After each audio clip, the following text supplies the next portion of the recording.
ওইটা ছিল একটা টোটাল নাটক। এখন তো দেখতে পাচ্ছি যে গ্রেনেড হামলা এটাও আর একটা নাটক, বিডিআর হত্যাকাণ্ড এইটাও একটা নাটক, হোলি আর্টিজন এইটাও একটা নাটক। আমাকে এমপি করতে চাইছিল, মন্ত্রিত্ব দেওয়ার জন্য বলছিল, লোভ দেখাইছে। এবং ডিজিএফআই এনএসএর থেকেও আমার কাছে লোক আসছে, কেন আপনি ইলেকশন করবেন? আমি না, যেগুলি আমাদের কর্মচারীর যোগ্য, আমার কর্মচারী হওয়ার মতো যোগ্য নাই, ওইরকম লোকও কিন্তু আপনার পার্লামেন্টে ছিল। ছাত্র জনতার আন্দোলন, তাদের যে আন্দোলনটা ছিল, সেই আন্দোলনটা যৌক্তিক দাবি ছিল তারা যেন সঠিকভাবে যে বৈষম্য বিরোধী যে আন্দোলনটা, প্রশাসনের একেবারে নিম্ন থেকে উপর পর্যন্ত গত 15 বছরে তাদেরকে লুটেরা দুর্বৃত্তায়ন বানানো হয়েছিল। এবং এই দুর্বৃত্তায়নের পিছনে যে উন্নয়ন ডেভেলপমেন্ট ওয়ার্ক তো মানুষে করে, সরকার করে হলো তাদের সাময়িক দেশের জনগণের স্বার্থে, কিন্তু এই সময় যে উন্নয়নের নাম করা হয়েছে এটা হলো তাদের দলীয় অর্থ লুপাটের জন্য স্কিম, কিন্তু জনগণের চাহিদার প্রতিফলন নয়। দলীয় প্রধান ওনার যেরকম পার্সেন্টেজ ছিল, যারা পরিকল্পনা করত তাদের পার্সেন্টেজ ছিল, যেখানে কাজ সেখানের পার্সেন্টেজ ছিল। তো যে কাজেই একটা কাজকে টেনে লম্বা করার যত প্রয়াস ছিল, মানে বড় লম্বা করলে, মানে 1000 টাকার কাজকে 1 কোটি টাকা করলে যে আমি কথাটা দেখাচ্ছি, তো সেটা যত লম্বা করতে পারে তখন কর্তাও খুশি হয়, প্রশাসনও খুশি হয়, যার কাজ তারও খুশি হয়। মানে একবারে প্রশাসনের A to Z পর্যন্ত এই কমিশন ঢুকেছিল। গত 15 বছরে আমি নিষ্পেষিত। আমাকে কয়েকবার ডিজিএফআইতে ডেকে নিয়েছিলেন। 2000 আপনারা মনে হয় আপনারা জেনেছেন এটা, যে আমার কতগুলি কোম্পানি আমি পরিচালনা করি। যখন ডিজিএফআই যে আমাকে ডেকে নিয়ে 4-5 দফা ডেকেছেন যে আমাদের এখানে দিগন্ত অথবা চ্যানেল 1-এর সাংবাদিক আছে, এদেরকে বিতাড়িত করে দেয়া। তখন আমি বলেছিলাম যে বাংলাদেশে টেলিভিশন ছিল গোটা 4, এখন হচ্ছে 40টা 50টা, তো আমি এদের দোষ না থাকলে আমি তাদেরকে বিতাড়িত করব কেন? তখন এই নিয়ে আমার অনেকবার তাদের সাথে কথা কাটাকাটি হয়েছে। তারপরে লাস্টলি 2018 সনে তখন ডিজিএফআইয়ের ব্রিগেডিয়ার তানবীর ছিল, সে গত 4-5 জনকে নিয়ে আমার সাথে খুব কঠিনভাবে আলাপ আলোচনায় লিপ্ত হয়েছে। তো তাদের চোখ, তাদের মেজাজ, তাদের যেই দেখছি, তাতে আমার মনে হয় আমিও আর্গুমেন্ট করেছি ঠিকই, তো আমাকে হয়তো খোদা তাআলা রক্ষা করেছে। এখন যে আয়নাগরের সৃষ্টি দেখছি, হয়তো আমাকে এরকম আয়নাগরে তারা নিয়ে যেতে পারত। হয়তো আল্লাহর রহমত, খোদা তাআলার হুকুম, আমার মা বাবার দোয়া আছে বলেই এবং জনগণের সাথে আমি পরিচিত বলেই আমাকে তা করতে পারে নাই, আমাকে আয়নাগরে নেয় নাই। ওই সাংবাদিকটার দেখলাম যে সে পরে রিপোর্টার্স ইউনিটিতে সে ইলেকশন করছে। তো আমি ভাবলাম যে আমি হঠাৎ এখন তাকে ইলেকশন থেকে বাদ দিব, 2-1 দিন অপেক্ষা করলাম। 2-1 দিন অপেক্ষা করায় আমি তাৎক্ষণিক না করাতে ডিজিএফের ব্রিগেডিয়ার তানবীর এবং তার অনুসারীরা র্যাবের যেই বিখ্যাত যেই দুর্নীতিবাজ, ওই যে আপনার বেনজির, তাকে দিয়ে, এবং যেই সারোয়ার আলম, এখন সে আবার ডিপটি সেক্রেটারির প্রমোশনও পেয়েছে, তাদেরকে দিয়ে আমার ওয়ার্ল্ড নামীয় প্রতিষ্ঠান ধ্বংস করেছে। আমার 30 কোটি টাকার মাল নিয়ে গেছে। আমি নীরবে সহ্য করেছি এবং সেখানে বিভিন্ন ভিডিও দিয়ে আমাকে আমার মান সম্মান প্রতিপন্ন করেছে, কিন্তু করার কিছু ছিল না। আমার যেই অনুভূতির কথা বলছেন, যেখানে আমি একজন সাধারণ ব্যবসায়ী এবং পাবলিক মিডিয়া ব্যক্তিত্ব, সেখানে আমার যদি এরকম অবস্থা, যারা নাকি সেনাবাহিনীতে ছিল, সেনাবাহিনীর general, brigadier general, major general, তাদেরকেও কিন্তু এই আয়নাগরে নেওয়া হয়েছে। তো আমরা কি ধরনের রাষ্ট্র আমরা চেয়েছি আর কি রাষ্ট্র আমরা পেয়েছি তাদের আমলে? তো এটাই হলো আমাদের বর্তমান, আমাদের যে অন্তর্বর্তীকালীন গভর্নমেন্ট, তাদের কাছে আমাদের অনেক কিছু চাওয়া পাওয়ার আছে। একমাত্র তারাই পারেন যে অন্তত এই জিনিসগুলিকে রিশাফল করে সংবিধান নতুন করে লিখনির মাধ্যমে আপনার যেভাবে করে যাবেন, পরবর্তী গভর্নমেন্ট যারা আসবে তারা এই সংবিধানের আলোকে চলবে। আবার এই সংবিধান যদি আবার পলিটিক্যাল গভর্নমেন্ট লেখে, তাহলে তাদের ধাঁচে লিখবে। যেমনটি আগে লিখেছিল তিনি তো তখন বাকশালী কায়দায় লেখা হয়েছিল, তো সেটাই তো ছিল। আবার এটাকে অপারেশন করে অনেক সুবিধা তারা সুবিধা অসুবিধা বিবেচনা না করে জনগণের কল্যাণের কথা চিন্তা না করে তারা নিজের আঙ্গিকে করেছে।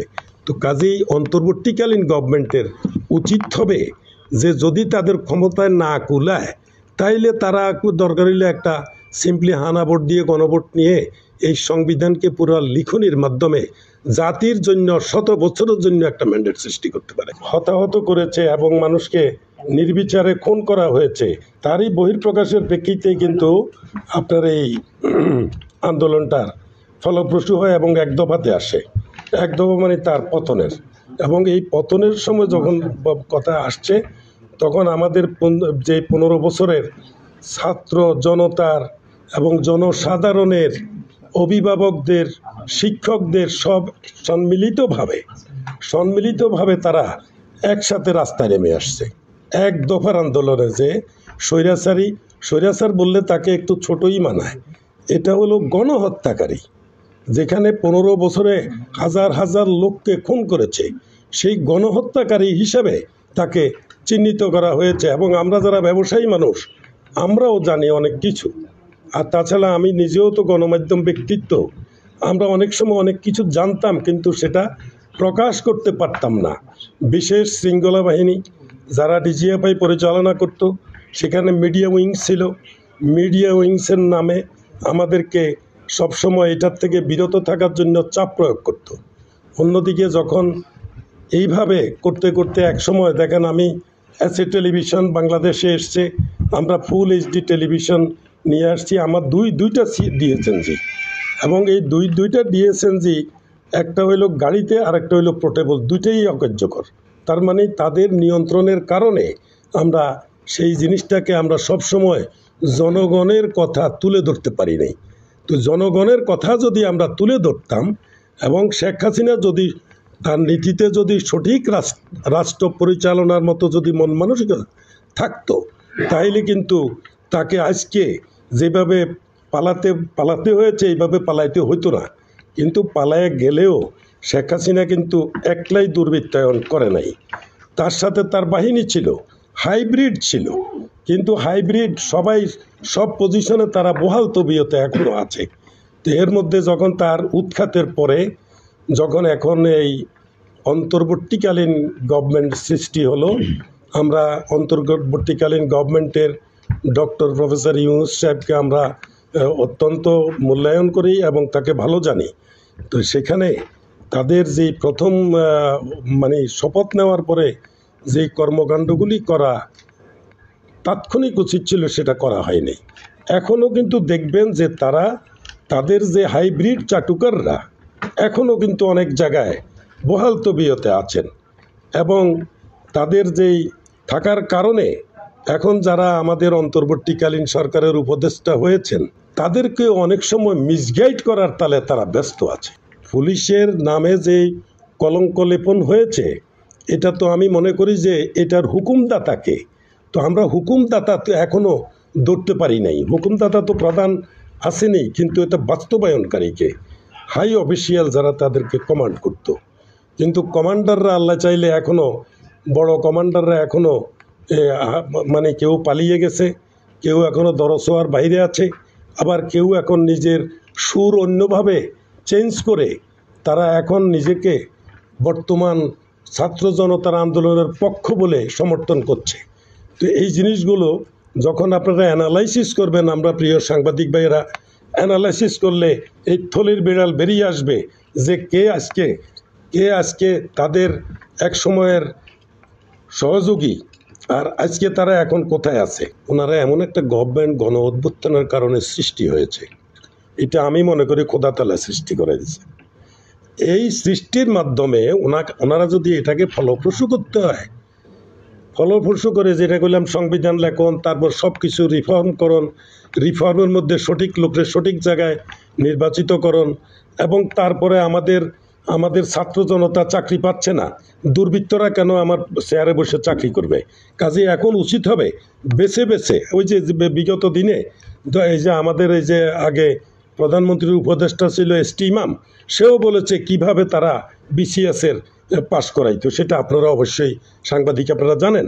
তো তো কাজে ওই সমস্ত সময়ে যারা নাকি ওই আপনার এই বিসিএস পরীক্ষায় যারা ভাইভাতে যে সিলেক্ট হয় নাই এদেরকে ডেকে আবার পুনরায় তাদেরকে চেক করেন, চেক করলে ওখান থেকে ভালো মেধাবী বের হবে, তাদেরকে আইনে পদায়ন করেন না, অসুবিধাটা তাই। তো কাজেই এই গভর্নমেন্টের উচিত হবে যাদেরকে আমরা নিযুক্ত করব তারা যেন বিনা পয়সায় যেন তারা চাকরি পায়, বিনা টাকায় বিনা ঘুষে যেন তারা চাকরি পেতে পারে, আমরা সেই রাস্তাটা তৈরি করতে হবে। সাবেক প্রধানমন্ত্রী সে বেগে গেছে, যদি জন আন্দোলনের মাথায় যদি তাকে দেশে থাকতো, সেফ কাস্টডি তো থাকতে পারত। সেফ কাস্টডিতে থাকলে কি হতো, তারা মেরে ফেলতো, ওইটা তো সেনাবাহিনীর তো অধিকার আছে, তারা রাখতে পারতো। রাখলে কি হতো, তাইলে তারা বিচারমুখী করা সহজ হতো এবং এই যে জাতীয় সেনাবাহিনীর চৌখস লোকদেরকে হত্যার নেপথ্য বেরিয়ে আসতো এবং হোলি আর্টিজান বলেন, হেফাজত হত্যা বলেন, আরও জনগণের হত্যা বলেন।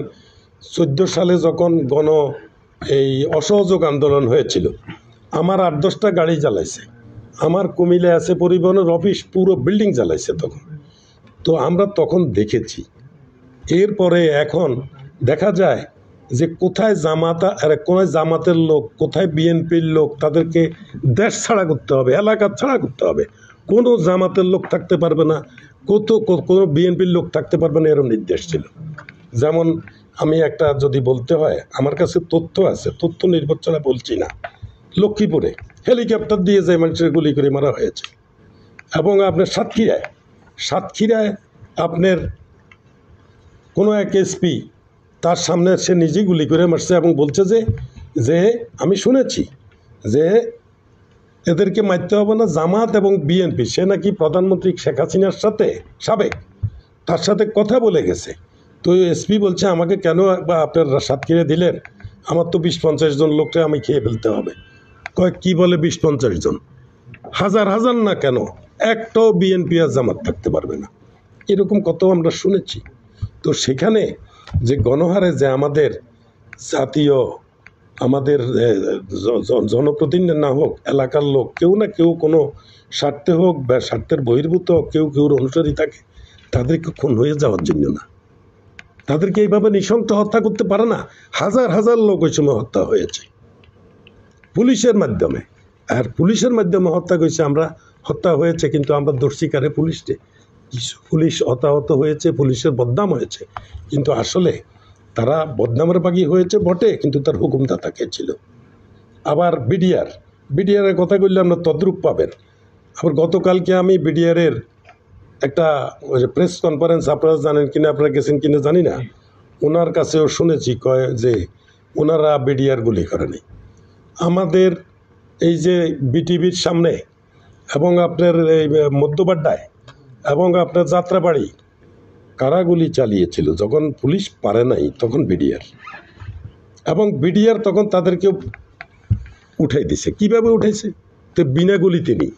উনি যে কথাটা প্রেস কনফারেন্সটা করেছেন, আমি থাকলে ওনার তাই প্রশ্নটা করতাম যে এটা তো আপনি সঠিক বলেননি, কে যে ওই হিন্দি ভাষায় কথা বলছে কে, আমারও তো অনেক লোক সাক্ষী দিচ্ছে যে বিডিআরের আপনার মধ্যবাড্ডায় এবং আপনাদের বিটিভির সামনে উর্দু ভাষায় কথা বলে, হিন্দি ভাষায় কথা বলে, আমার স্টাফরা যাইতেও শুনছে এবং আমার এখানে গাড়িও ভাঙছে, আমার টেলিভিশনের ক্যামেরাও ছিনতাই করছে, ক্যামেরাও ভেঙে দিছে, আমার লোকরে আহত করা হয়েছে, মানে সাংবাদিকদেরও আহত করা হয়েছে। কারা করছে, বিডিআরের দৌড়ানিতে এবং বিডিআরের খুন খারাপিতে, এবং ওনারা বলছে যে সব পুলিশ মারছে। আরে পুলিশ তো মারছে, এটা ঠিক আছে, কিন্তু পুলিশ যখন নাকি পালাইয়া যখন বিল্ডিংয়ের ছাদে উঠছে বাঁচবার জন্য, তখন কে গেছে, তখন তো বিডিআর গেছে। বিডিআর হেলিকপ্টার থেকে তাদেরকে সেভ করেছে, তারপরে ওই পুলিশ গিয়ে সেভ করেছে, কিন্তু তারপরে বিডিআর যে সেখানে গোলাগুলি চালিয়েছে। তো এগুলি তো হাস্যকর কথা বলে নিজের খোলসটাকে চেঞ্জ করা, এটা অনুচিত। যে ক্রাইম করছো নিজের ক্রাইমের কথা চিন্তা করে জনগণের কাছে ক্ষমা চাও, ক্ষমা না চেয়ে নিজের খোলস চেঞ্জ করে আবার দুর্বৃত্তায়ন করার সুযোগ সৃষ্টি করা। আমি ইদানিংকালে শুনছি যে অনেকে বলে, আমার নিউজম্যানরা বলে, ওই দিনকে আমি একটা ব্যাংক অ্যাকাউন্ট করবে, একজন এসে আমার বলেই পেলো যে আসলে স্যার আপনি একটা কথা বলবো কই আমরা বলে ফেলছি। আসলে এরকম একটা কথা যদিও প্রচলিত আছে, আমি আসছে গ্রুপ অফ কোম্পানিজ, মানে এসএ পরিবহন গ্রুপ। এসএ পরিবহনকে সবাই চিনে। কেন চিনে? আমি 42 বছর ধরে সার্ভিস প্রোভাইড করে আসছি এবং সারা বাংলাদেশে আমি প্রথম শ্রেণীর কোচ, কুরিয়ার এবং পার্সেল সার্ভিসের উদ্যোক্তা। বাংলাদেশে প্রথম নৈশ কোচ আমি চালু করেছি 82 সনে। আগে নৈশ কোচ ছিল না, এই নৈশ কোচের উদ্যোক্তাও ছিলাম আমি। তো বাংলাদেশে যে প্রান্তেই থাকুক না কেন, প্রত্যেকটা লোকেই সারা দেশে আমাকে এসএ পরিবহনের মালিক হিসেবে চিনে। যদিও এখন আমি এসএটিভি তো আমার তো মনে করে যে এসএ পরিবহন বা এস আলম, ওর নাম হইল এস আলম, ওর মালিক হইল সাইফুল আলম মাসুদ। সে প্রখ্যাত ওই আওয়ামী লীগ নেতা বাবু, ওনার ভাগিনা শামসুল সাইফুদ্দিন যে এস আলম গ্রুপের মালিক। আমি হলাম এসএ পরিবহনের মালিক। 2000 বা 2000 আগ পরে উনি 2টা কোচ নিয়ে তখন আসছিল, কোচ এস আলম আর আমারটা ছিল এসএ পরিবহন। তো এস আলমরা অনেকে ভুল অনেকেই হয়তো মনে করেন যে বোধহয় এটা তাদের, আসলে না। আমি হলাম সম্পূর্ণ আলাদা। আমি ওই চিটাগংয়ে মিস্টার আখতারুজ্জামান বাবু, সে ছিল প্রখ্যাত আওয়ামী লীগ নেতা এবং তৎকালীন সময়ের ব্যাংকের মালিকও ছিল, এবং ওনার ভাগিনাও আবার এই বাংলাদেশে আপনারা শুনেছেন অনেকগুলি ব্যাংকের মালিক, এবং সাবেক প্রধানমন্ত্রী শেখ হাসিনার অত্যন্ত আস্থাভাজন কাছের লোক ছিল। আমি নয়, কিন্তু আমি যে আজকে মিডিয়া টেলিভিশন পেয়েছি, আমি টেলিভিশন পেয়েছি হলো আমাকে হোসেন মোহাম্মদ এরশাদ সাবেক প্রেসিডেন্ট আমাকে বলেছে। তখন আমি জিল্লুর রহমান সাহেব, রাষ্ট্রপতি জিল্লুর রহমান সাহেবের বললাম, ওনার সাথে আমার ভালো সম্পর্ক ছিল, পাশাপাশি বাড়ির কারণে মূল্যায়ন করতাম। তো জিল্লুর রহমান সাহেবকে বলার পরে উনি আমাকে এসএটিভির নাম, প্রধানমন্ত্রীর সাথে কথা বলে আমাকে ছাড়পত্র দিয়ে এসএটিভি দিল। কিন্তু আমি প্রধানমন্ত্রী দেয় নেই, প্রধানমন্ত্রীর সাথে জিল্লুর রহমান সাহেব কথা বলেছে। তো সুতরাং আমি, অনেকে মনে করে এটা ভুল ধারণা, আমি নিরপেক্ষ, আমি ব্যবসা করে চলি, আমি দুর্বৃত্ত এবং অন্যায় অপরাধের বিরুদ্ধে এবং ঊর্ধ্বে। তার কারণ হইল, একসময় আমাদের ওবায়দুল কাদেরও আমার এলাকার কাছাকাছি লোক, অনেকেই আমার কাছাকাছি লোক ছিল, কিন্তু কোনো সময় তারা অতীতের যেভাবে ছিল তারা আমাকে সাহায্য সহযোগিতা, আমার মতো একজন ব্যবসায়ীকে আরও টাকাওয়ালা করতে চাইছিল, কিন্তু আমি যাইনি। আমাকে এমপি করতে চাইছিল, মন্ত্রিত্ব দেওয়ার জন্য বলছিল, লোভ দেখাইছে, এবং ডিজিএফআই এনএসএর থেকেও আমার কাছে লোক আসছে, কেন আপনি ইলেকশন করবেন? আমি না, কেন করবেন না? আমি বললাম যে না, কারণ এমপিদেরকে মানুষের পিছন থেকে সামনে সালাম দেয়, পিছনে গালি দেয়। এবং ওই সময় যারা এমপি হয়েছিল দিনের পর রাত্রে, রাত্রের পর দিনে, ইত্যাদি ইত্যাদি, আপনারা জানেন এরা কারা? এরা এমপি হওয়ার যোগ্য? তারা যারা দুর্বৃত্তা, মানে গুন্ডা বদমাইশ, যারা খারাপ লোক, ওই ধরনের লোককে তাদের সময় বাছাই করতো, ভালো লোককে বাছাই করতো না। তো তাদের সাথে আমাদের মতো লোক যাই বসবো, যেগুলি আমাদের কর্মচারীর যোগ্য, আমার কর্মচারী হওয়ার মতো যোগ্য নাই, ওইরকম লোকও কিন্তু আপনার পার্লামেন্টে ছিল। তো তারাও এমপি, আমিও এমপি, মন্ত্রী, তাইলে মানায় না। আমি সর্বতোভাবে এটাকে প্রত্যাখ্যান করেছি যে না, আমি ব্যবসায়ী নিয়ে থাকবো। আমি এমপি মন্ত্রী হয়ে আমার এই ধরনের বদনাম বা কামাইয়ের দরকার নাই।